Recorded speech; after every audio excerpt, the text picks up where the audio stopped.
Hello, everybody. Welcome back to the Innovative Agency. Sharon Toerek here with you today.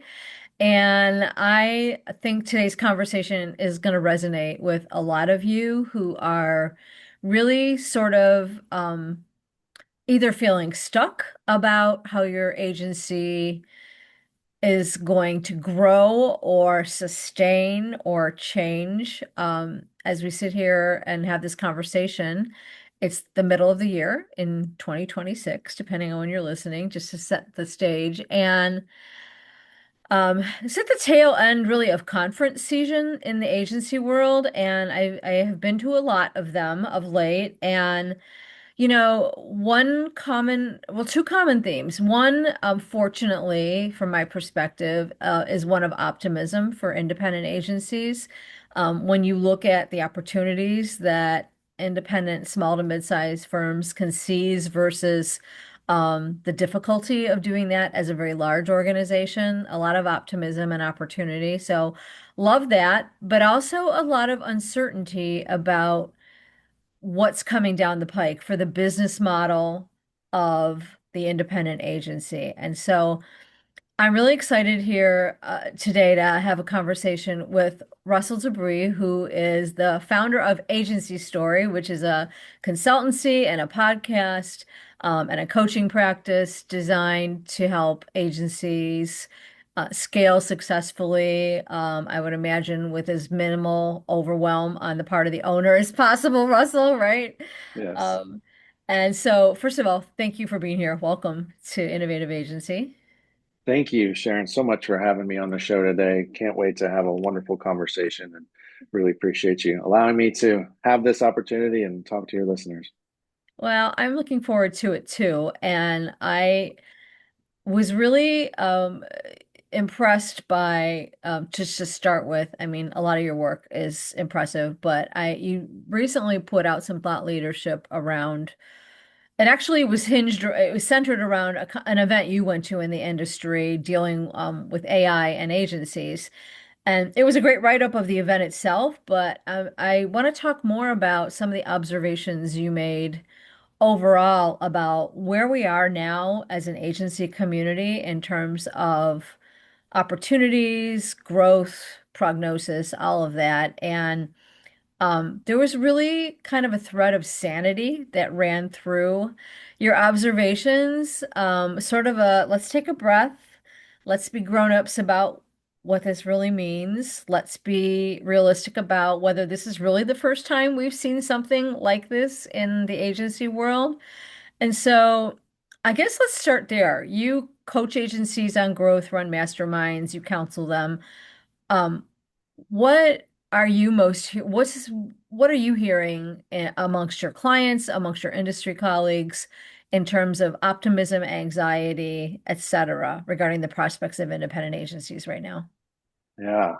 Well, it really runs the gamut. I think I did a separate piece of content recently that we've got one side, it's just a tool, it's just another thing in the sea of things. And then, right, it's the end of everything we know it, and it's going to be Yeah. total takeover. And I honestly have clients and folks I talk to that are everywhere in between that spectrum, and for all good and varied reasons. But I think you said is one of the things I've learned. I think maybe it just comes natural to me as well as yes, I have to be the voice of reason in all the chaos and calm, and help. How do we silence the noise and focus on what matters most? And I don't.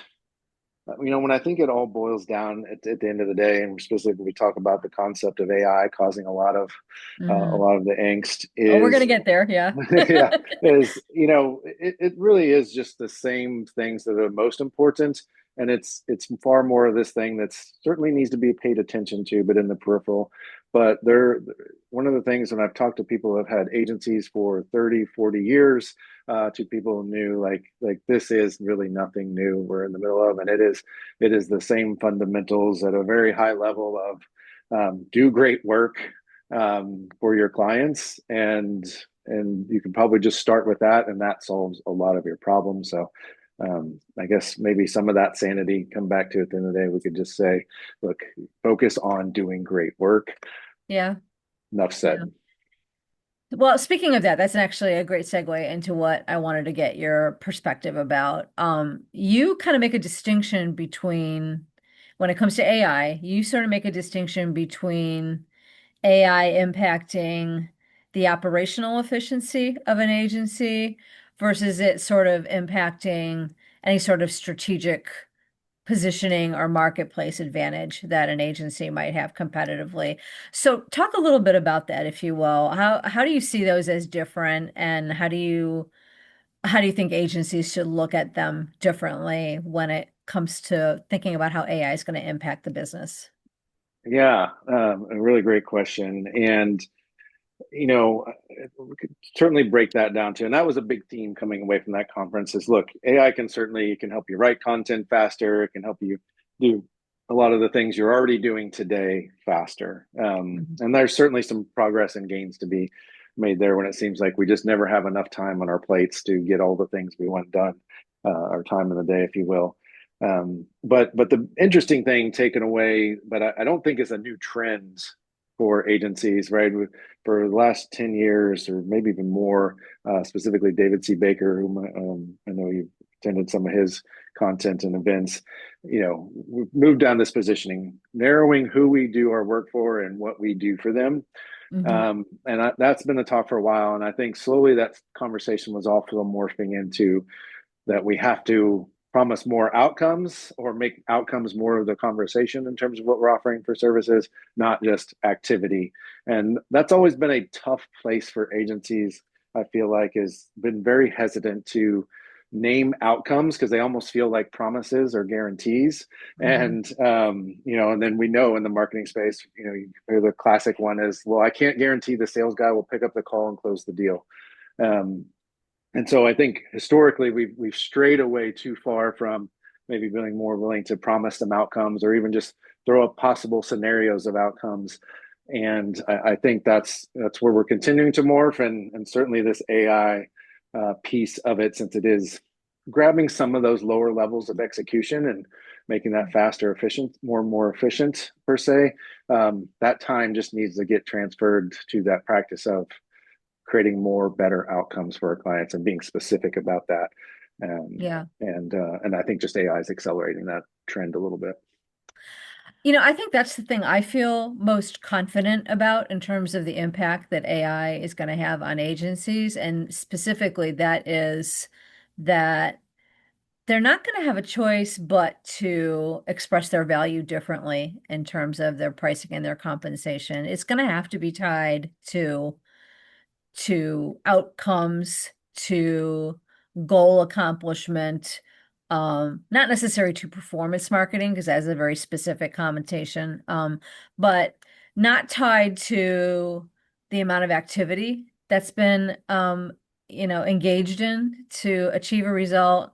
Certainly not tied to the amount of time that something has taken to um, get work product delivered to the client. And I actually think, and I'd be interested in your point of view about this. I actually think that is a prime opportunity for independent agencies who are, um, first of all, if you know your positioning well and you have a lot of pattern recognition in your agency, you can create the sort of IP, the sort of methodologies that are replicable. And these are the kinds of things that are higher margin that technology can enable you to do, the heavy lifting of a little bit more simply and rewards you for your thinking, not so much your doing or your production. So I'm bullish. I mean, I've said this a couple times recently. I feel like my day is finally here in terms of my soapbox about agencies and monetizing their IP, because agencies don't love thinking about that. It's something that doesn't take up much of their brains, except now that AI is coming slamming into our business models. And by the way, law firms are not immune to this either. Um, it gives us an opportunity to think differently about value and pricing and not tie it so much to the amount of time it takes us to get something done. And so I'm wondering if you have observed your clients talking about it in this way, or you think there's more receptiveness to that amongst agency owners and leaders that you communicate with? Yeah. Well, I think like a lot of things in emerging trends in this, reluctance can be dependent upon where your agency is actually at and what you know, not to say old dogs can't do tricks. I think that's one of the things I love about working with agency owners is they're actually on the cutting edge of knowing what's going on, just not only in just the marketplace and Me too. marketing, but the world. Yeah. Sorry. And a couple of thoughts that you hit on that I love, and when you were gracious enough to be a guest on my podcast, the thing that hit home with me the most that you shared was that everything an agency does is IP, and that is a very profound thought. I would want to stamp, if worst case, tattoo on every agency's owner's arm to really start how Let's you get think t-shirts made, about. Russell. Maybe We some can start there. buttons or a Yeah. ball cap. All right. Start with t-shirts. Tattoos can come later. That's Yeah, fair. yeah, yeah. I like that idea. Less permanent. But We'll make you dozens of dollars. it's funny. Back in the day, I always ask, I think it's kind of tied to this. Is so many agencies started selling T-shirts. That kind of became a thing for agency. I don't see that as much as anymore. Right, right, right. Yeah. We've moved on for the Yeah. T-shirt phase. But you mentioned performance marketing, and I think that's actually a lot better lens to look at it. Is if you only got paid by producing a result. Now, whether how you charge a performance marketing model could be your eventual choice. That certainly is another stake in the game, I guess you could say, to up the ante. But you could take that mindset and still charge a fixed fee, or I'm not a big fan of hourly, but if you so chose, you could still follow that route. But take that performance marketing mindset. And then I wrote a note for embracing, and I can't remember what I meant to say with embracing. Well, that's all right. Um, While you think about that, I have another related question for you. So, the agencies that you see that are right now, you feel are doing a proactive or sort of forward-leaning job of positioning AI either operationally inside the agency or they're positioning it well in their service offerings and how they go to market. Um, what do you think they're doing well? What are the ones that you see doing it well, actually doing, if you have any examples? yeah. It's funny, and I think just a big part of my practice has been, look, where can we find points of leverage, not create new things, create new versions of ourselves, completely reinvent ourselves. I'm rarely a fan if that's the answer for something that's either A, going to go well, or even the best answer. But I always asked myself this question for a long time, and I think I started sorted to figure it out. Is this idea that could an agency start out the gate and be super positioned and have a very strong claim of expertise and value they provide in the marketplace? And I'm kind of starting to lean towards no. That part of the journey is figuring out figuring out your customer better, figuring out how you can create results and better. And you kind of just got to go through a whole messy phase of that figuring out process. But Mm, that ultimately, once you've done that for some amount of time, I think those that are sort of finding the most success is where they're willing to let go the lessons they learned that aren't providing that value, mm, aren't just services you can sell because the client's willing to pay, but you're almost like it really comes down to an 80-20 rule. What's the 20% of things you're doing that are producing 80% of the value, and understanding that really, really well. And each day, can you live more in that type of work, those types of clients, and remove yourself less and less from the work again you were just doing because you could sell it, or the client wanted it, but you're willing to start to say no more and more. mhm. I think from my own podcast, if I think I'll clear anybody that kind of gets through a major growth phase in their business. Almost all of them will say is at some point that growth started happening because of what they were willing to say no to. Interesting. Um, you know, I this is not my original thought, but somebody said something to me at a conference recently, and it was this, that AI is only a magnifying glass on the things that you're already doing well or deficiently. That's my word, not probably what the word that they used in your agency. And I thought about it more, and It is. It's a magnifier. It's magnifying if and I'm going to have you share your perspective about sort of those agency fundamentals of growth, no matter what technology is throwing at us. Because I know you have strong points of view about that. But to me, if you are trying to grow, but you don't have your operational foundation solid, throwing AI into the mix is probably not going to be helpful because it's probably going to create more chaos than it solves. Um, and conversely, if you're doing something really well, if you have strong positioning, if you are putting a stake in the ground at either knowing a market particularly well or executing some skill particularly well, AI is just going to help you do that more profitably because it's going to take the more routine, mundane, lower margin stuff off the table and eventually automate it for you so you can get paid for the thinking that you do. So to me, I just the idea of it as a magnifying glass was so revealing and sensible to me. I don't know if that's what you're seeing in the agencies that you're working with. Yeah, again, people are leveraging this, and honestly, since I tend to focus so much on the fundamentals, it's not like AI. And the folks I work with, AI is not coming up every day. We're Yeah. talking about the fundamental of how do we do more outcomes better. And this is what I love again about agency owners. They're so smart. They can Yeah. just take that nugget and they'll figure out how to integrate AI into that. So that's the focus of a lot of the conversations I have. But it was so Yeah. funny. One of the things you were kind of sharing there of exacerbating chaos, or I think how you may be wording it. There's a quote. I don't know how well he's known as a business guru, but attended a conference with Keith Cunningham, Uh, and he said, "There's nothing worse than enthusiastically running in the wrong direction." And and he kind of does. I think in the moment he was kind of does a kind of frenetic pace of just kind of chasing balls or whatever. And but I think certainly we've already kind of covered when you think about fundamentals, knowing your customer, having that very specific positioning, focusing on value, building something and offering that's really, really valuable to that. Those are certainly two that I think can take most any agency a good long way. And it's really part of the art that you could probably never perfect enough. But I think another big one that comes into play is when we talk more about outcomes is measurement. Can we mhm.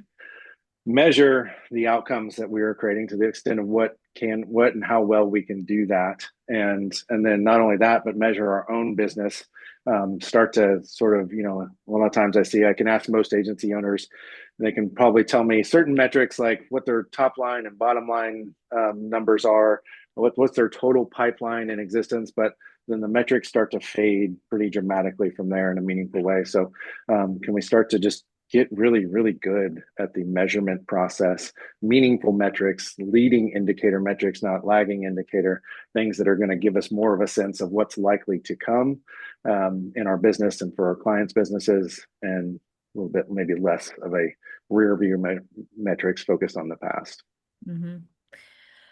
Do you in your coaching and consulting work, do you get concerned that all the hype around what AI is going to mean for agencies and their businesses is going to take your clients off course from focusing on whatever else they need to be, whatever fundamentals they need to be focused on to run the business? Sort of this the smoke screen effect, if you will, or shiny object syndrome. I'm not seeing it too bad right now, to be quite honest. And again, maybe that's a microcosm of kind of how I'm even leading some of the work. Mm-hmm. But I think I had to give this disclaimer multiple times, and I think a lot of people that are more grounded in how they're talking about in the world, like we just don't know. I think the same way in 1998, we really couldn't have a strong sense of what the future of the web was going to look like, and the different tools, and these little devices we now carry that are more powerful than Mm-hmm. any computer we had back then.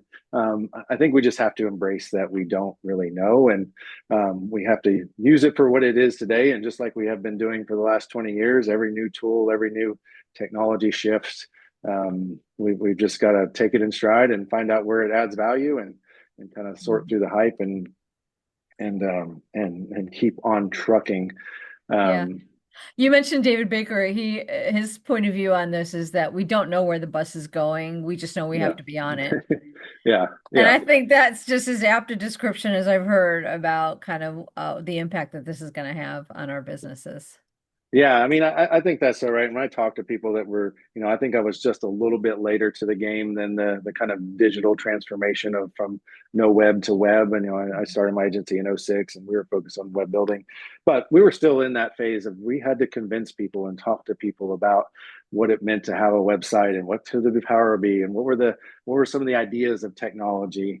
And now that's all been democratized a lot in terms of technology creation. I mean, I've got a client that had no coding skills really whatsoever. I mean, just enough to be dangerous, and to see what he's now built leveraging AI to just help more drive the outcomes that he was doing for your business. It's fascinating. Utterly, I think my jaw dropped probably 7 times in a recent conversation just Hmm. to hear that. And so we've definitely had a shift, I think, in the last maybe 6 months where this going back to this democratization of what technology we can now create or have access to, or data we can now have access to, has really changed.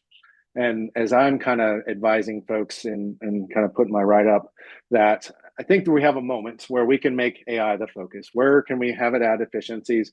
Where can we help leverage better outcomes for what the work we're doing today? How can we think better, get paid for that thinking, answer some of those questions? And then I think we got to come right back around. Maybe you get 3 months because you're never going to catch up.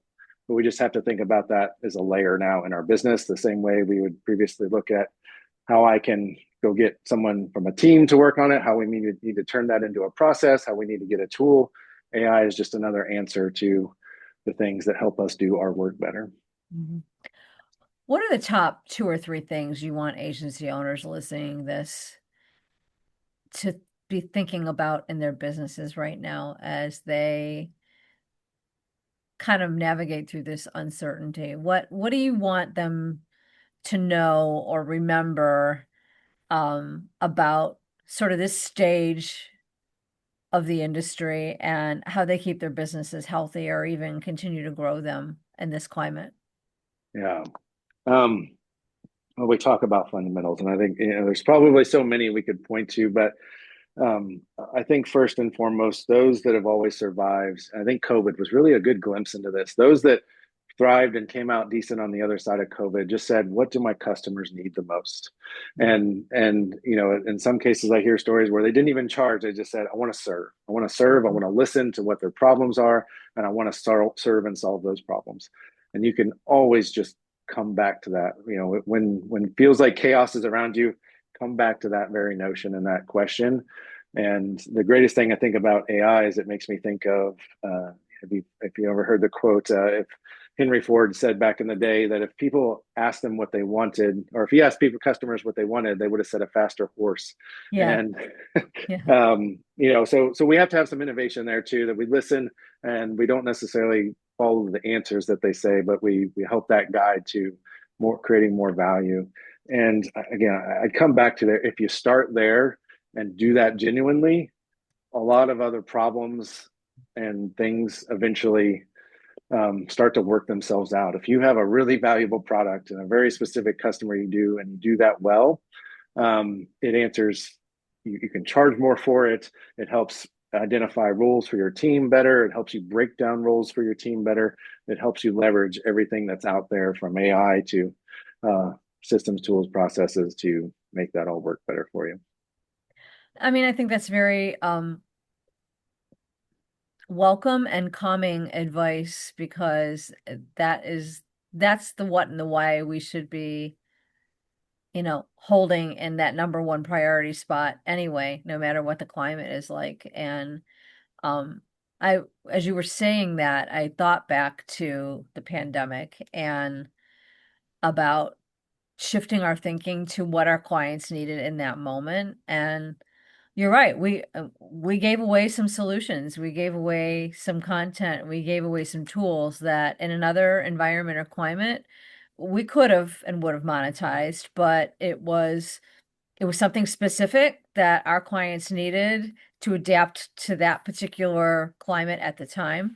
And it paid dividends. And I think that's a good lesson to take forward into any period of uncertainty. It's, how do they say it? It's give them what they need, sell them what they want, because that's what they're willing to Yeah, pay for. I mean, that yeah, never really changes, right? No matter, and AI maybe helps you do that more efficiently. It doesn't mean going market first as an AI focused agency, air quotes. yeah. It means just using it as a tool to give the client what they need. Yeah, it's funny. I had a couple conversations, and it really made me think of since we were a digital first we're one of the first digital first companies back in the day, and Hmm. remember we were competing against traditional agencies and software companies and all kinds of people trying to figure this digital thing out. Hmm. And certainly we had an initial market advantage, maybe in just sounding younger, hipper, cooler, more naively confident, maybe even to some degree about what it Hmm. could do or whatever. But eventually now it's just the standard, right, in terms of digital marketing, right? We don't even think we need to separate traditional versus marketing is just really inherently Right. probably believed to be digital. And so yeah, even I think we'll see AI play out in the same way that you'll have some AI first and focused agencies, but eventually everyone is going to be have some Yeah. component of AI focus and leverage in their business. Right. I think that's a good analogy as well. Well, this has been a very inspiring conversation because it's sort of weaving a thread of sanity into what can feel like turmoil right now amongst agencies who we both work with. So, where can agencies learn more about agency story, both the way you work with agencies and also you have a podcast named also Agency Story, correct? Yes, yes. Actually, last year I rebranded. I said, and I was doing so much just talking out in the world as on the podcast that was called An Agency Story. And I said, you know what? That's really all I'm about anyway, is helping share and create great agency stories. So merged everything together, and I'm enjoying that much, much better. But yeah, you can go to anagencystory.com. I've got some talk about my work and some case studies there, and there's a button. Always happy to have a conversation with owners, and even if it's not a good fit for services, just walk away with a little bit better perspective and guidance on where they can go with some of the challenges they're facing in their business. And then an agency story podcast, I post all kinds of blogs on their podcast recaps themselves, but you can find an agency story on any of your most favorite podcast apps. And And they you can really find, are. I mean, it really is just what it sounds like. It is actually agency owners telling their stories. I mean, you're guiding them through the process, but it's fascinating to hear their experiences as they grow their businesses. So yeah, you get to listen to a story and grab a nugget or two of wisdom, hopefully, in the process, and love keep it it. simple. Love it. All right. Russell Dubree, thank you so much for joining me today on the show. And thanks to the rest of you for spending time with us. And we'll see everyone on the next episode. And until then, everyone stay well. Thank you so much, Sharon. Appreciate the opportunity. And for the agency owners out there, keep calm and keep on. All right. That's a great mic drop moment there. Thanks, There you everyone. go.